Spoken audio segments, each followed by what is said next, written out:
Donc, on passe la question 2, la partie 2, 3A.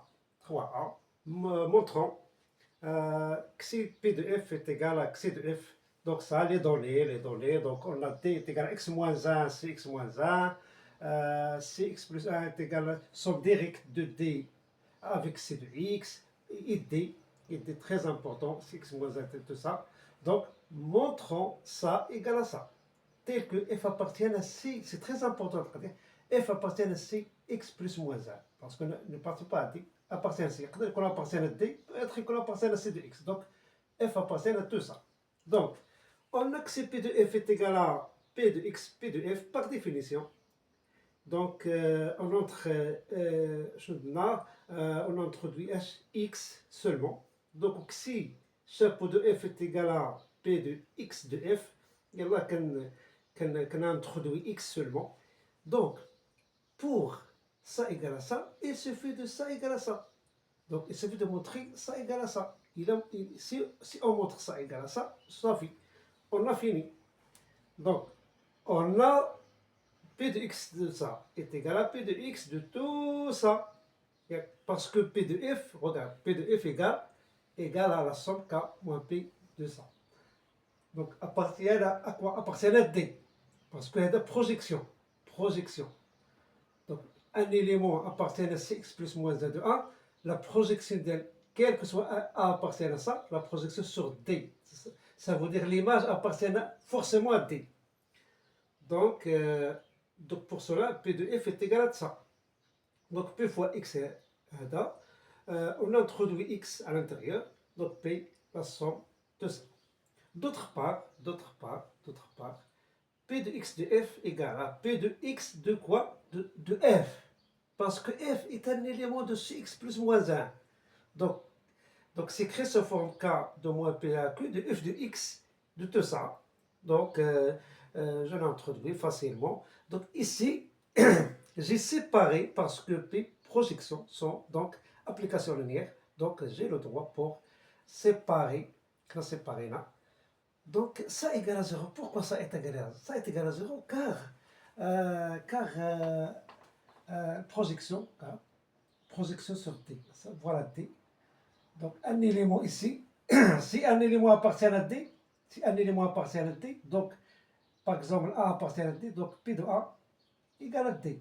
P de A est égal à A, parce qu'un élément appartient à D. Si appartient à C de X, ça veut dire n'appartient pas à D, donc l'image P de A égale à 0. Si A appartient à C, P de A est égal à 0. Ici, A appartient à, donc P de A est égal à D. Donc pour cela, A est égal à 0, c'est très important, égal à 0, parce que l'élément, tout l'élément n'appartient pas à D. N'appartient pas à D. Alors, d'où P de x de f, regarde, P de x de f, on a trouvé P de x de f égale à ça. Et Px de f, P de x de f, ça, égale à ça. Donc, ça égale à ça, ça égale à ça. Donc, ça égale à ça. Finalement, xi chapeau de P de f est égal à xi chapeau de f. Donc, la question, normalement, facile. Donc, seulement, tu fais la définition de projection. Donc, passons maintenant au B. La B.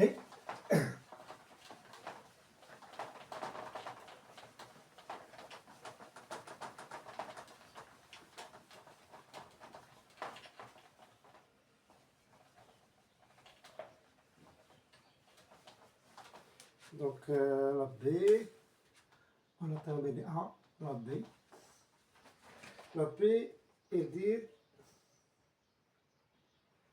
P, c'est un polynôme. P, un polynôme.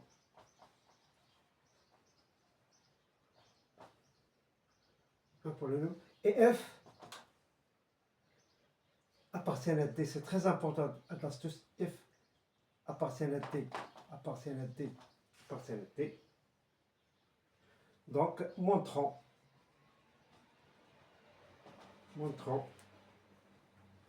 P xi de f égale à P de f.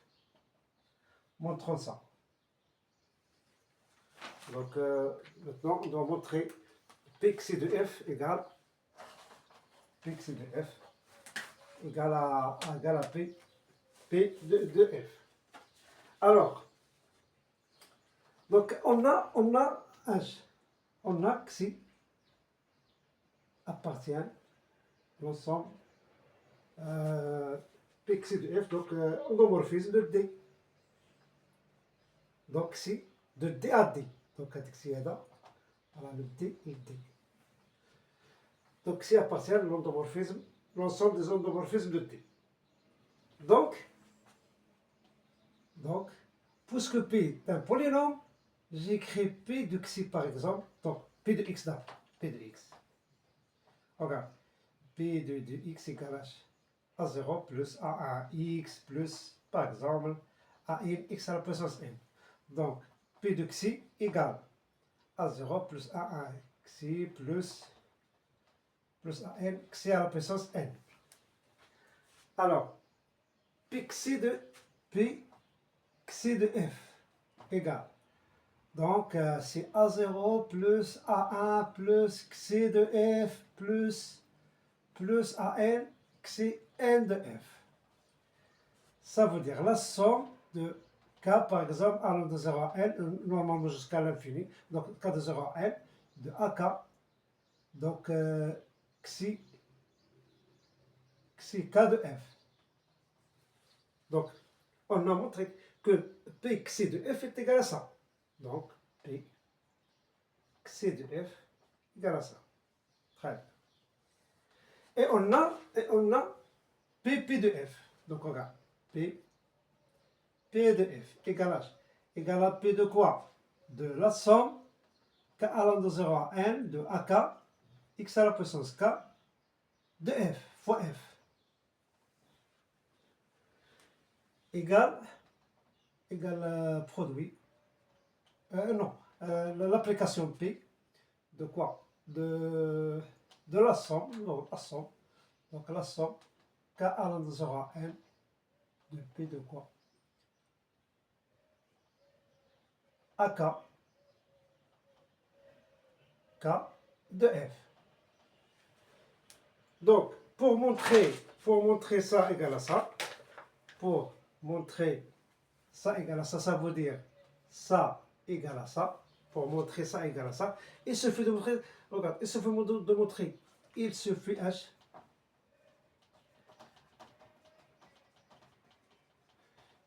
de montrer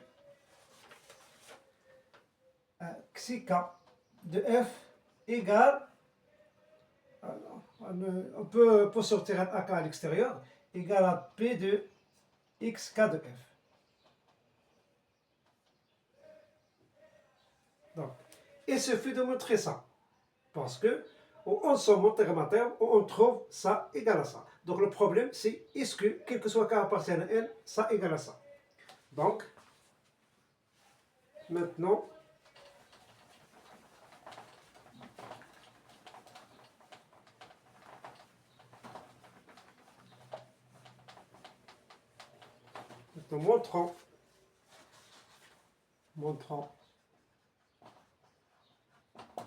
montrons xi k de f égale produit de xk de f. Très bien. Alors, donc on montre ça. Comment on montre ça?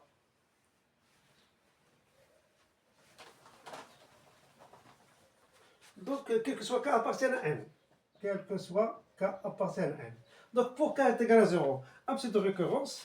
Donc, pour k est égal à 0, donc, est-ce que C0 de f, C0 de f égale à P de x0 de f? C'est vrai, parce que C0 de f est égal à f, égale à P de f. Mais pourquoi ça? Parce que f, c'est très important à partir de D, car f appartient à D. Donc, parce que K appartient à D. Donc, P de F est égal à F. C'est ça la condition, F appartient à D. C'est très important de la condition. Donc, ça est égal à F. Donc, on a vrai car. C'est-à-dire vrai car F appartient à D. Et ça est égal à ça. Car F appartient. Donc, puisque appartient à D, donc P, c'est normal. Donc, ça c'est D. La projection sur D, un élément appartient à D, F appartient à D, ça veut dire P de F égale à F. Donc très important à dire. Donc pour K est égal à 0 est vrai.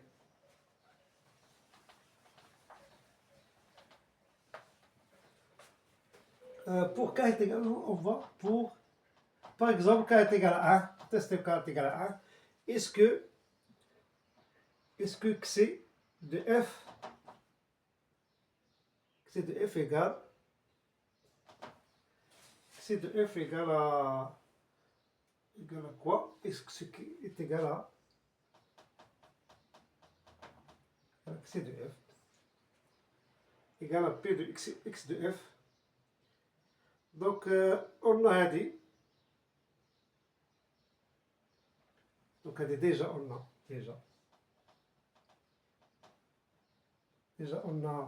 a ça. Enfin, l'énoncé, donc on regarde l'énoncé, donc C de F égale à P de X de F. L'énoncé, c'est-à-dire dans l'énoncé. Donc, maintenant, supposons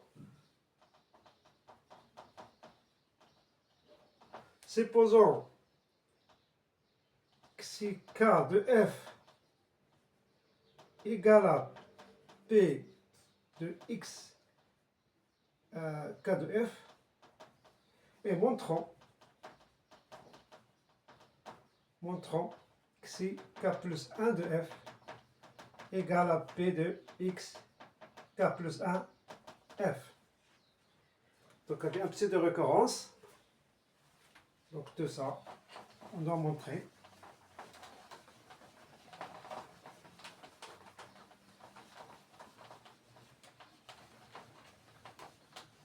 Donc commençons par xi de xi K plus 1 de F. Xi K plus 1 de F, donc égal à xi de xi K de F. D'accord? Donc rond, ça veut dire par exemple au carré, ça veut dire rond de F. Donc j'ai écrit ça. Donc, alors, égal à xi de quoi? Xi K de F, d'après l'hypothèse, donc c'est P de X K de F. D'après l'hypothèse, donc parce que xi K de F, c'est égal à P de X de F. Donc je remplace. D'accord? Je remplace. Donc, donc elle est égale à xi. Donc P de X de F égale à combien? Égale à xi de X K de F. Donc pourquoi? Parce que ça appartient à T. Parce que ça appartient à T. Donc P de ça égale à la même. Donc ça. Donc si X K de F égale à P de, par définition, P de X fois K de F. Ça, à deux passages, par définition. Donc, égal à P de quoi? De X plus 1 de F. Donc, on a montré que si K de F plus 1 de F égale à P de X de K plus 1 de F. On a montré ça. Donc on a finalement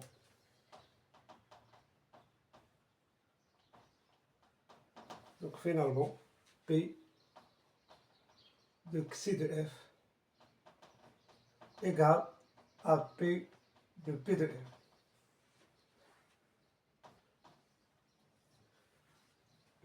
Donc, par combinaison linéaire de mon nom, on peut dire par combinaison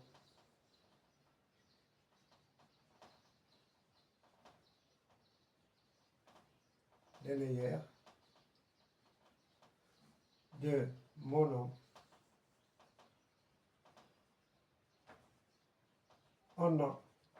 on a ça égale à ça. Donc, passons à la question 4.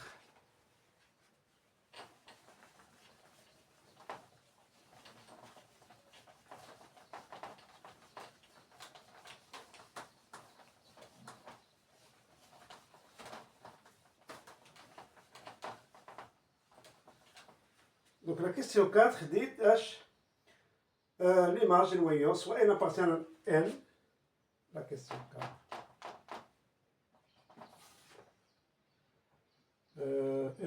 Un entier naturel, n appartient à n. Démontrer d'abord que Cn est surjective.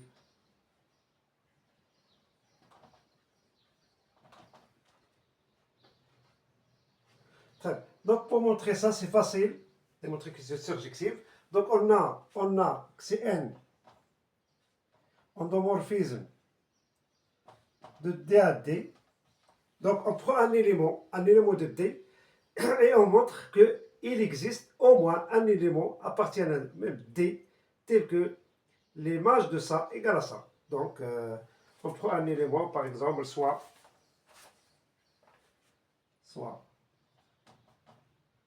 Y appartient à D, montrant il existe X appartient à D, tel que Cn de X égale à Y.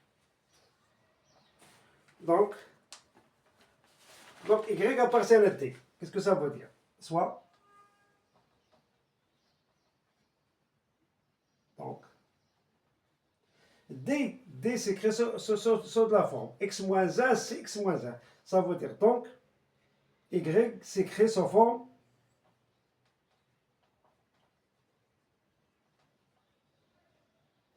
Y s'écrit sous forme x à la puissance moins k avec k supérieur strictement 0. Donc, forcément, Y s'écrit parce que Y appartient à D. Et D, x-1 fois c x-1. Ça veut dire s'écrit sous forme x à la puissance moins k, tel que k. Moins 2, par exemple, x à la puissance moins 2, moins 1, moins 3. Donc tel que k supérieur strictement 0, Y s'écrit à la forme. Très bien. Alors, on a xi de x moins 1 moins k égale, par définition, il y a P de quoi? P de x fois x moins 1 moins k égale à P de quoi? De x moins k. Donc, puisque k négative, donc tout ça appartient à D.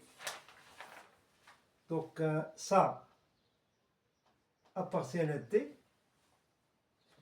Donc, tout ça égale à x moins k.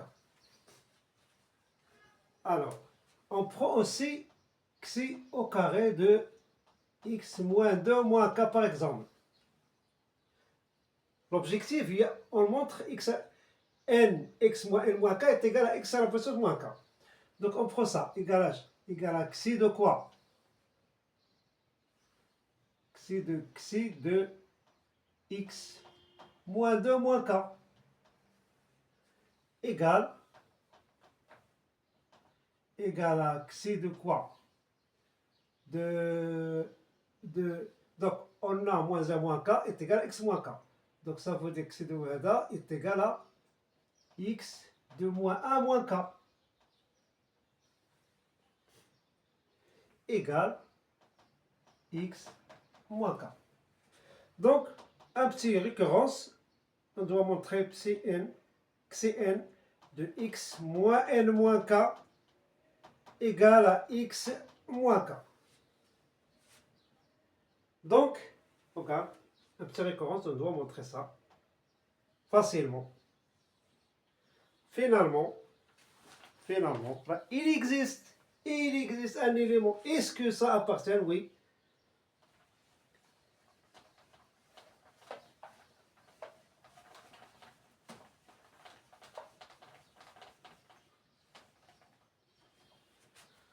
Finalement,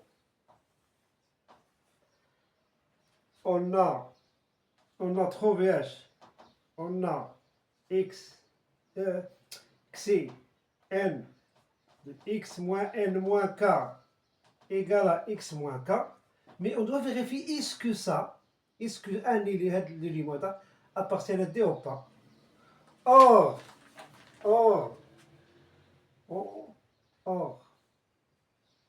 on fait par exemple, on a donc si n de x moins n plus k mieux égale à x moins k. Donc, x de tout ça est égal à ça. Or,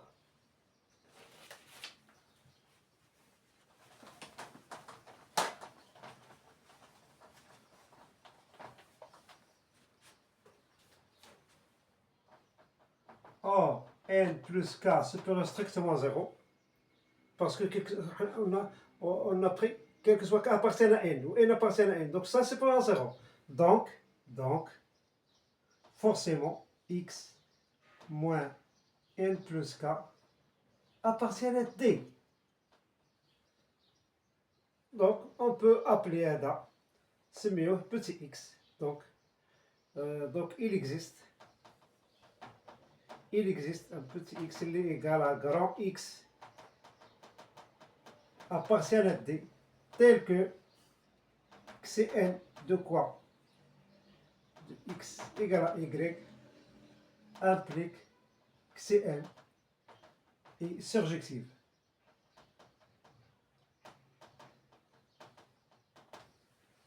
Implique Cn est surjective. Donc, on a un élément y appartient à D. Montrant qu'il existe x appartient à D, on a donc ça égale à ça égale à ça, donc surjective.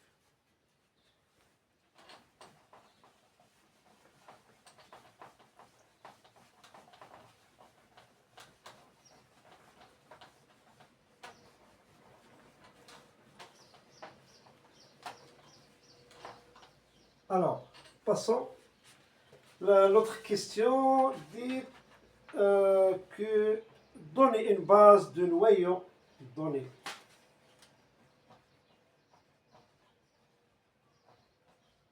une base de Kerr de Cn. Donc, on veut une base de Kerr de Cn. D'accord? Donc, ici, alors, il y a deux méthodes. On prend par exemple le Kerr de Cn égale h. Égale un élément f appartient à D tel que Cn de f est égal à 0. Non. Donc est égal d'abord P de xn de f égale à 0. Donc dans l'élément de Kerr, parce que le Kerr normalement, Kerr de f égale, par exemple, si tu as f de E à E, endomorphisme, voilà. Donc les éléments x appartiennent à E, tels que f de x égale à 0. Donc on dit le Kerr, l'ensemble de Kerr, de noyaux. Alors, le Kerr de Cn égale à tout ça. Donc, égal à f appartient à D, tel que Cn, ça veut dire xnf appartient à Cx. C'est très important. C'est très important parce que regarde, si tu as toujours, je parle de l'application P. L'application, c'est très important. Très important. Donc, si un élément ici, parallèle à C de X, parallèle à C de X, c'est ça un élément. Donc, si un élément appartient à C de X, par exemple, A appartient à C de X, P de A égale à 0, forcément. Si un élément appartient à D, si A appartient à D, donc P de A égale à A, parce qu'un élément appartient à D. Tu as trouvé P de X n est égal à 0. Qu'est-ce que ça veut dire? Ça veut dire X à la puissance NF appartient à C de X. Forcément appartient à C de X.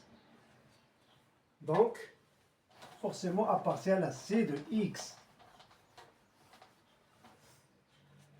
Donc, parce que est égal à 0. Donc, appartient à C de X. Égal. Tel que H, Xn appartient à C de X. Ça veut dire F X moins N. J'ai multiplié moins 1. C'est facile. Donc, c'est Xn, F appartient à 1. Donc, F appartient à Xn moins 1 de C de X. Donc, égal, finalement, vect de quoi? De N. Donc, X à la puissance moins N. Moins N. X à la puissance moins N plus 1 jusqu'à X à la puissance moins 1. Donc, ça, une base. X à la puissance moins N plus 1 jusqu'à là. Donc, parce que Cx s'écrit sous forme A0 plus A1x plus A2x plus 1 jusqu'à. Donc, mais F appartient à D. On garde les éléments à la puissance moins quelque chose, donc négatif. Donc, il commence par moins n jusqu'à moins 1. Donc, ça a une base. Donc, autre méthode.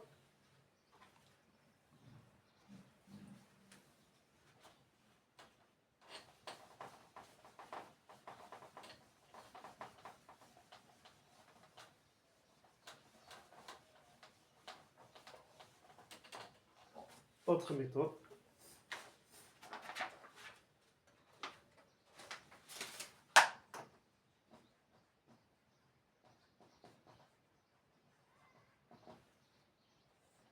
Donc, comment trouver le Kerr?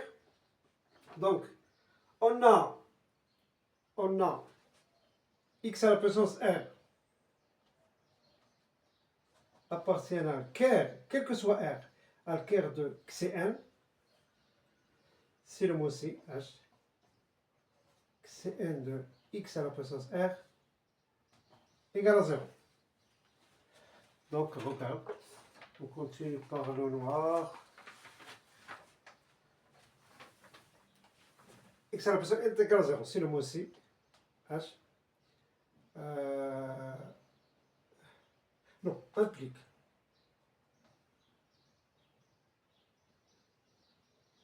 Donc, implique H, implique x à la puissance r est égal à 0. Ça veut dire, regarde, Xn de quoi?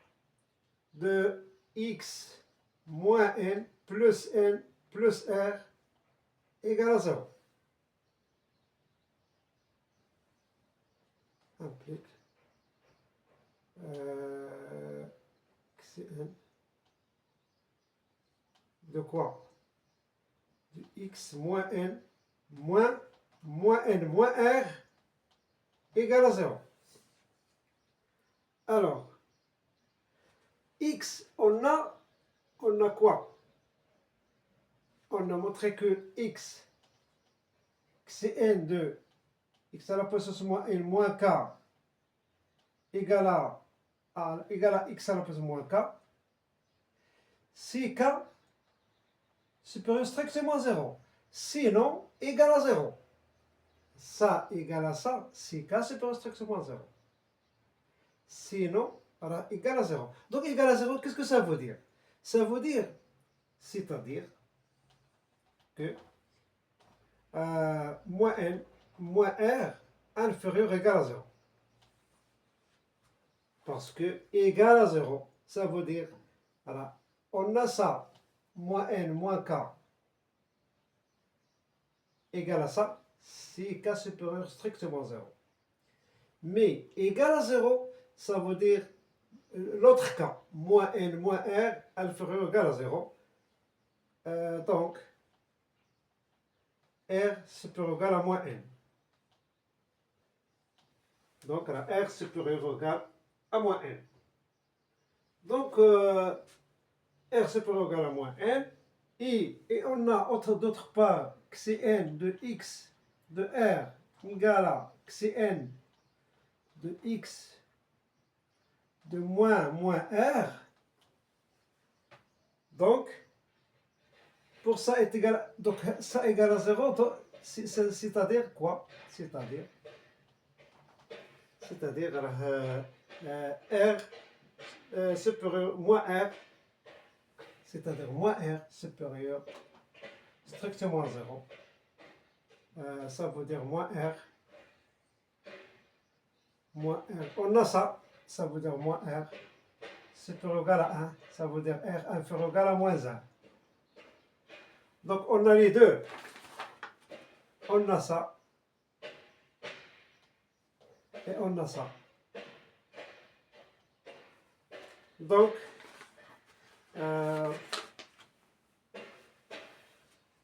ker.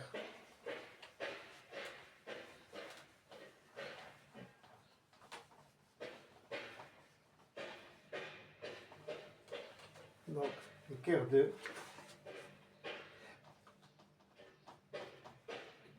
xn égale à xr tel que r entre moins n et moins 1.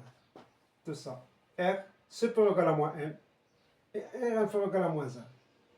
Parce qu'on a pris x et r appartiennent à ker. Donc on a trouvé r entre ça. Ça veut dire la base. Donc on peut prendre par exemple x moins n, x moins n plus 1, x moins 1 est une base de ker de xn. Est une base de ker de xn. Donc passons à la question 5. La question 5.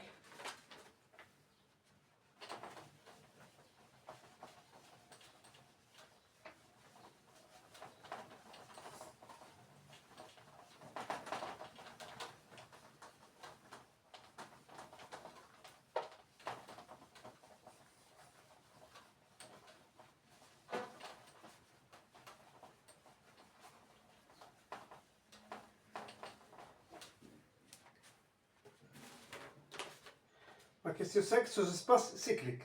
Donc, soit R est un entier naturellement nul. Question 5. Soit R ou R naturellement nul. R appartient à n étoile. Démontrer que le plus petit sous-espace de R est stable par Xi admis pour base X à la puissance R moins 1. Enfin, alors, on va prendre. Donc on a X K moins R, c'est K moins R égale. D'abord, K entre 0 R moins 1 égale à ça. Commençons par K est égal à 0. Ça veut dire X moins R. K est égal à 1. Ça veut dire X moins R plus 1. Hein, jusqu'à K est égal à R moins 1. Donc je remplace R moins 1 moins R. Donc, ça avec ça, donc il reste H X moins 1. Voilà. Donc ça égale à ça. On a, d'après l'énoncé, on a X moins R appartiennent B, non. Donc, regarde, x moins r appartient à x moins r.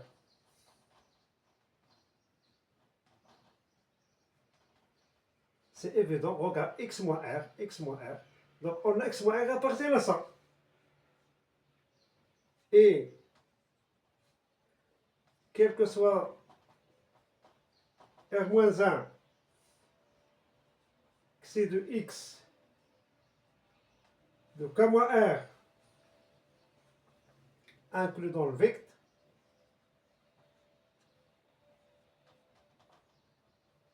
moins r jusqu'à x moins 1, et on a.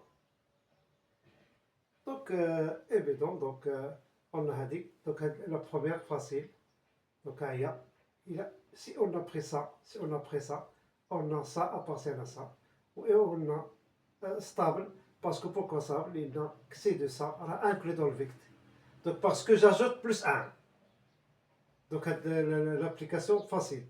Donc, l'autre, parce que, regarde, x moins r, tout ça, on a x moins r appartient. Facile, hein, x moins r. Et on a c'est de ça, inclus dans le vecteur, parce que j'ajoute 1 seulement. Donc, par exemple, en notant, par exemple, E égale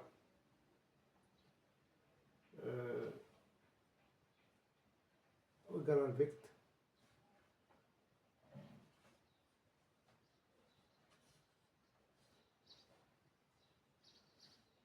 de k moins r.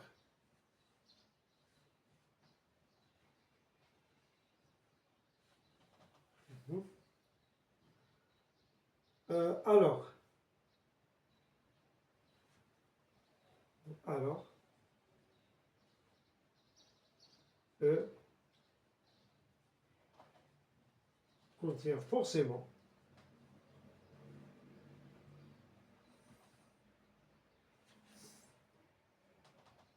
x moins r jusqu'à x moins 1.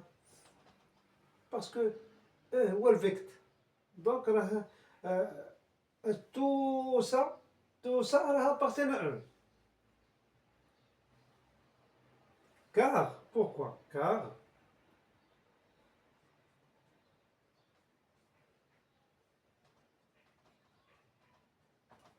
de la famille, ce sont de quoi? Ce sont des images.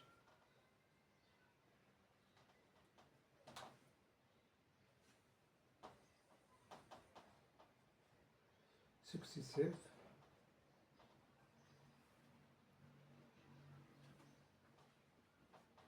De x moins r. Parce que si on prend x de moins r, on prend x de moins r plus 1, et ainsi de suite.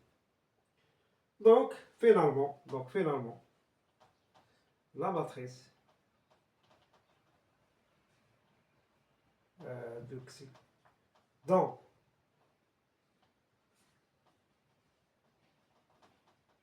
ça de base, alors évident, il y a GR. Donc, la question c'est facile. Donc, on a fini.